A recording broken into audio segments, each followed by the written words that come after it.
더 이상 아시아인을 우리 마을에 들일 순 없습니다. 그렇게 당하고도 모르겠어요?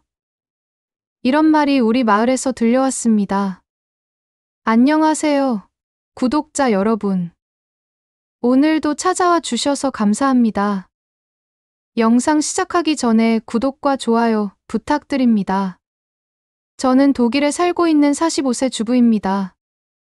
오늘은 우리 마을에서 있었던 충격적인 이야기를 들려드리려고 합니다. 3년 전 우리 마을에 처음으로 아시아인 가족이 들어온다는 소식을 들었을 때 저는 설레는 마음을 감출 수 없었습니다. 대학 시절 아시아계 룸메이트와 지냈던 즐거운 기억이 떠올랐거든요. 그때 배운 만두 만드는 법을 아직도 잊지 못합니다. 동네 사람들이 모여 이야기꽃을 피웠습니다. 저는 희망에 부풀어 말했죠. 제가 아는 아시아 친구들은 정말 가족적이고 이웃들과 잘 어울렸어요.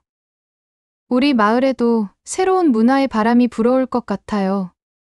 특히 마을 식당을 운영하는 마틴 아저씨는 제 말에 신이 나서 호응했습니다. 드디어 진정한 아시아 요리를 배울 수 있겠어요. 제 레스토랑 메뉴가 더 다양해질 것 같아 기대됩니다. 우리 아이들도 들떠 있었습니다. 새로운 친구들과 어떤 놀이를 하게 될지 상상하며 밤마다 즐거운 이야기를 나누었죠. 저는 우리 마을이 더욱 다채로워질 거란 기대에 부풀었습니다. 이사 온 지 일주일째 되던 금요일 밤, 제 기대는 처음으로 균열을 보이기 시작했습니다. 밤 11시, 아이를 겨우 재운 저는 갑자기 들려오는 시끄러운 음악 소리에 벌떡 일어났습니다. 심장이 쿵쾅거렸죠. 중국인 가족의 집에서는 카라오케 소리와 함께 취한 사람들의 고성이 울려 퍼지고 있었습니다. 창문 밖을 내다보며 제 가슴 한켠이 무거워졌습니다. 설마, 이게 시작일까? 하는 불안한 예감이 들었거든요. 옆집의 마리아 할머니가 먼저 찾아갔습니다. 할머니는 심장이 좋지 않아 약을 먹고 일찍 주무시는 분이었거든요. 할머니께서 조심스레 문을 두드리며 말씀하셨습니다. 죄송하지만 소음이 너무 크네요. 조금만 낮춰주실 수 있을까요? 술에 취한 남자가 문을 벌컥 열며 소리쳤습니다. 이게 누구시죠? 우리 집에서 하는 일에 왜 간섭하시는 거예요? 옆에서 지켜보던 제가 나서려 했지만 그들은 할머니에게 소리를 지르더니 문을 쾅 닫아버렸습니다. 음악 소리는 오히려 더 커졌고 그날 밤 새벽 3시까지 파티는 계속됐습니다. 다음 날부터는 쓰레기 문제가 시작됐습니다. 우리 마을은 분리수거가 엄격한데 그들은 전혀 신경 쓰지 않았죠. 플라스틱, 유리, 음식물 쓰레기가 모두 한 봉투에 담겨 있었고 심지어 뜨거운 기름을 부어 봉투가 녹아내린 적도 있었습니다. 마을 청소부 토마스 씨가 더 이상 수거할 수 없다고 하자 그들은 밤마다 쓰레기를 골목길 구석에 몰래 버리기 시작했습니다. 동네 고양이들이 쓰레기 봉투를 뜯어 음식물이 골목에 흩어졌고 악취가 진동했죠. 하지만 가장 충격적인 사건은 여름 마을 축제 때였습니다. 광장에서 아이들이 풍선 터트리기 게임을 하고 있었는데 갑자기 날카로운 비명이 들렸습니다. 중국인 가족의 아들이 다른 아이의 풍선을 일부러 터트린 것이었죠. 아이들끼리 실랑이가 벌어졌고 우리 마을의 자원봉사자이신 에바 할머니가 중재하러 가셨습니다. 할머니는 부드러운 목소리로 말씀하셨습니다. 얘들아, 이러면 안 되지. 다 같이 사이좋게 놀면 어떨까? 그런데 갑자기 그 아이가 할머니를 밀치더니 할머니의 얼굴에 침을 뱉었습니다. 순간 축제장이 조용해졌습니다. 충격을 받은 할머니를 부축하고 있는데 아이의 부모가 달려왔습니다. 하지만 그들은 아이를 혼내기는커녕 오히려 할머니를 손가락질했습니다. 당신이 우리 아이를 건드렸잖아요. 서양인들은 다 그렇게 아시아 아이들을 미워하나요? 축제 사건 이후 저는 밤마다 한숨을 쉬었습니다. 처음 품었던 기대와 희망이 산산조각 나는 걸 지켜보는 게 너무 힘들었거든요. 어느 날 밤, 또다시 소음 문제가 발생했고, 이번에는 경찰까지 출동하는 사태가 벌어졌습니다. 마당에서 취한 손님들이 고성을 지르며 춤을 추는 걸 보며 제 마음속에서는 분노와 실망감이 뒤엉켰습니다. 이웃들이 모여 대책 회의를 했습니다. 저는 구석에 앉아 고개를 숙인 채 말없이 있었습니다. 문화적 다양성을 환영하자고 가장 먼저 손을 들었던 제가 이제는 그들의 퇴거를 논하는 자리에 앉아 있다는 게 너무나 아이러니했거든요. 마을 이장님이 무거운 목소리로 말씀하셨습니다. 이제는 조치를 취해야 할 것 같습니다. 집주인에게 연락해서 계약 해지를 요청해야겠어요. 하지만 그럴 필요도 없었습니다. 다음 날 아침, 중국인 가족의 집 앞에 이사 트럭이 와 있었거든요. 알고 보니 그들은 이미 다른 도시에 집을 계약해둔 상태였습니다. 이삿짐을 싸는 그들의 모습을 보며 마음이 복잡했습니다. 아이가 에바 할머니 댁 앞을 지나갈 때 할머니는 그래도 손을 흔들어 주셨죠. 우리 모두가 서로를 이해하려 노력했더라면 어땠을까 하는 생각이 들었습니다. 떠나는 날까지도 그들은 분리수거 규칙을 지키지 않았습니다. 커다란 쓰레기 봉투들이 현관 앞에 그대로 놓여 있었고, 결국 마을 청소 자원봉사자들이 치워야 했습니다. 그렇게 6개월간의 갈등과 실망 끝에 그들은 마을을 떠났고, 처음의 기대와 환영은 씁쓸한 뒷맛만 남겼습니다. 그렇게 중국인 가족이 떠나고 몇 달이 지났을 때, 그 집에 한국 가족이 들어온다는 소식이 들려왔습니다. 순간 제 마음은 복잡해졌습니다. 한편으로는 새로운 이웃을 맞이할 설렘이 있었지만, 다른 한편으로는 지난 실패의 기억이 떠올라 불안했죠. 마을 회의장은 이미 분노로 가득했습니다. 한 이웃이 목소리를 높였습니다. 더 이상 아시아인을 우리 마을에 들일 수는 없어요. 지난번 일로도 충분히 고통받지 않았나요? 그동안 마을의 다양성을 지지해왔던 제가 이런 상황을 그냥 넘길 수는 없었습니다. 떨리는 손으로 천천히 자리에서 일어났습니다. 모두의 차가운 시선이 저를 향했지만 용기를 내어 말했습니다. 잠깐만요. 우리 모두 지난 일에 상처받은 건 맞지만 그렇다고 보지도 않은 사람을 단죄하는 건 옳지 않아요. 새로 오시는 분들을 먼저 만나보는 건 어떨까요? 긴 침묵 끝에 마을 이장님이 한숨을 쉬며 말씀하셨습니다. 그래요. 일단 한번 기회를 주어봅시다. 하지만 이번에도 문제가 생긴다면 드디어 이사날이 밝았습니다. 차가운 이른 아침 공기를 가르며 이삿짐 차가 도착했습니다. 저는 커튼 사이로 불안한 마음에 그들을 지켜보고 있었죠. 무거운 짐을 나르는 동안에도 한국인 부부는 깔끔한 옷차림으로 지나가는 이웃들에게 정중히 인사를 건넸습니다. 그런데 이사를 마친 후 한국 가족이 이상한 모습을 보이기 시작했습니다. 큰 비닐에 뭔가를 잔뜩 들고 다니며 이웃들을 차례차례 방문하기 시작한 거죠. 왠지 불안했습니다. 설마 이사 오자마자 물건을 팔러 다니는 건가?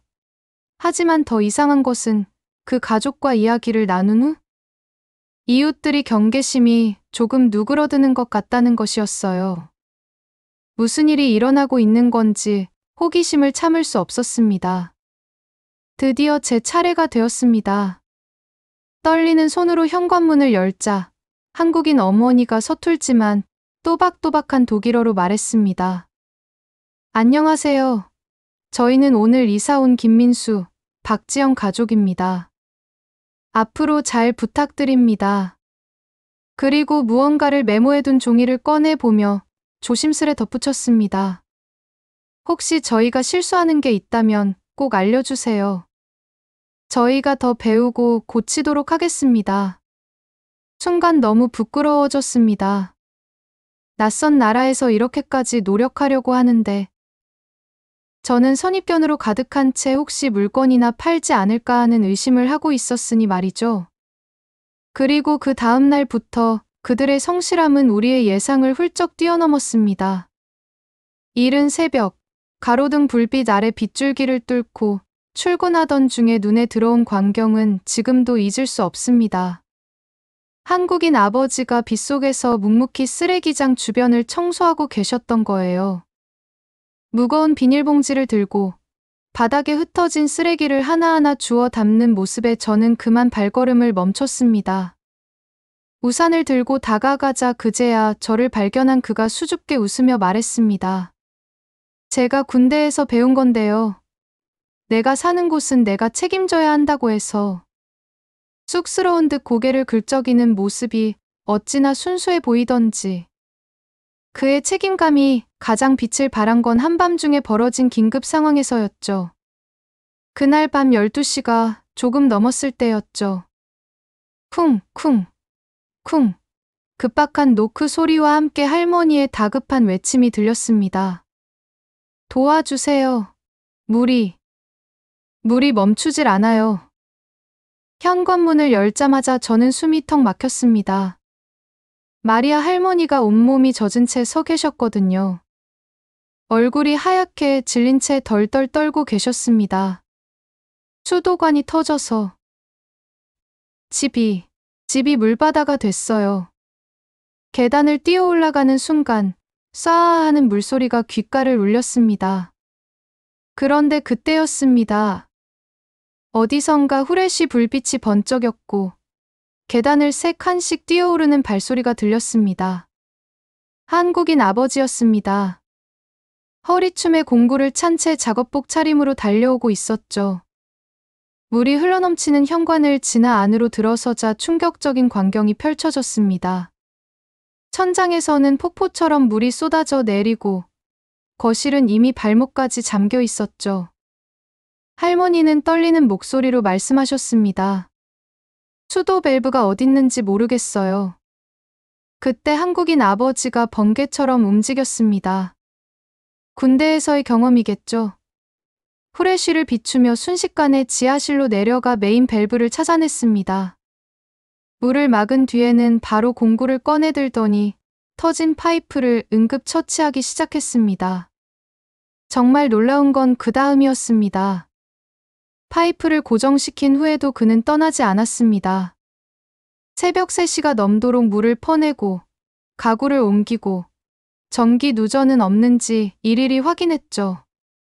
할머니를 안심시키며 말씀하셨습니다. 너무 걱정 마세요. 제가 다 해결할 테니까요. 동틀 무렵 그는 전문 수리공에게 연락해 상황을 자세히 설명했고 아침 8시에 수리공이 도착하자 현장을 인계하고 퇴근 시간도 잊은 채 수리가 완료될 때까지 지켜보았습니다. 할머니는 그날 밤 내내 감동의 눈물을 흘리셨답니다. 그리고 그날 이후로 한국인 가족을 당신의 친척처럼 아끼게 되었죠. 이제는 주말마다 손수 만든 독일 전통 과자를 들고 찾아가시는 걸 봅니다. 한국인 어머니의 노력도 대단했습니다. 매일 아침 아이들과 함께 독일어를 공부하는 모습이 보였어요.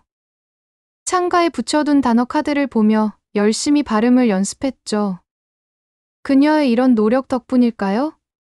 한 달이 지나자 아이들은 학교에서 친구들을 사귀기 시작했고 그녀도 이웃들과 짧지만 정겨운 대화를 나눌 수 있게 되었습니다. 바쁜 와중에도 그들은 이웃을 챙기는 것을 잊지 않았습니다. 제가 감기로 기침을 할 때면 따뜻한 국수를 끓여다 주었고 주말이면 직접 가꾼 채소를 나누어 주었죠. 특히 추운 겨울날 그녀가 끓여준 칼국수의 맛은 지금도 잊을 수 없습니다.